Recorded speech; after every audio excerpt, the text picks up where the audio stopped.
नमस्कार बंधु माने आपण मानकु अर्चना ब्लॉग्स चैनल रु हार्दिक स्वागत। आज मु आपण मानकु देखेबी मो घरे हेउथिबा एक सरल और भक्तिमय सकाळर पूजा।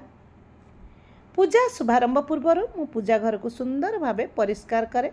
यह आम भक्तिर प्रथम पदक्षेप। तापर झोटी दिए, तापर चौरा को भल से धोई फूल आनी पूजा घरे पूजा करे, शंख बजाए, आरती करे।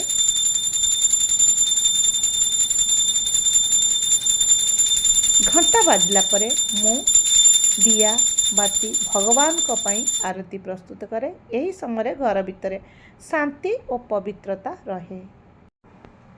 एबे मु भगवान को जल अर्पण करुचे। एही निमते भक्ति श्रद्धा अत्यंत जरूरी।